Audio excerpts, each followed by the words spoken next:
they didn't have electroencephalograms so they could tell the exact moment when somebody's brain went dead. They would hold a mirror up in front of somebody's nose, and if the mirror was cold, they figured the breath would condense on it, and they could tell that the guy was still alive. And somehow or another, that didn't work on this old boy. So he laid there in the coffin for several hours anyway, till they, all the way through the funeral. And then they closed the coffin up and carried him out to the graveyard and behind the church. And as the pallbearers went through the gate, they accidentally bumped the gate post. And the old boy started thrashing around inside the coffin, yelling, and they opened it up and took him out. And a couple of days he was feeling quite a lot better, and he lived for 3 or 4 more years.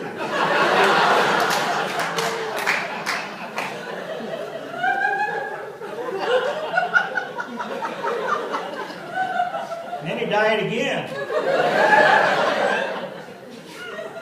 And they did the whole thing, you know, funeral, putting him in the coffin. This time, when the pallbearers were carrying him out to the graveyard, his wife was following right along. As they went through the gate, she said, "What's that gate?"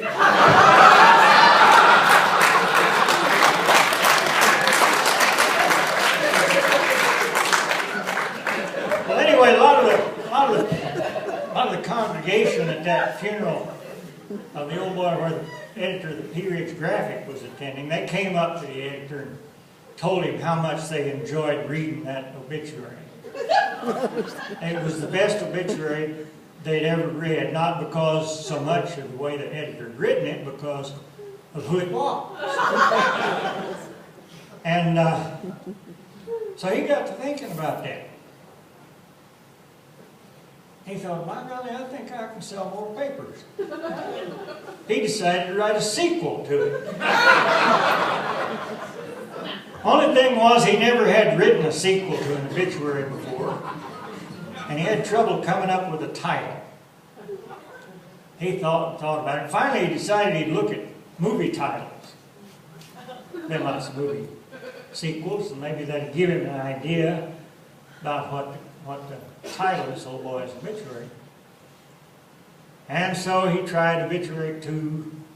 It didn't make any difference whether he spelled it with 2 I's or an Arabic 2 or TWO or TOO. None of those really struck him as a good title for an obituary.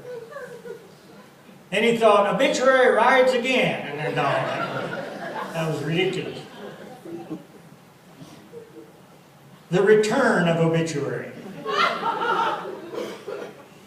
Obituary strikes back.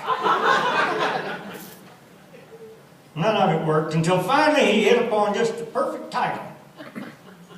Son of Obituary.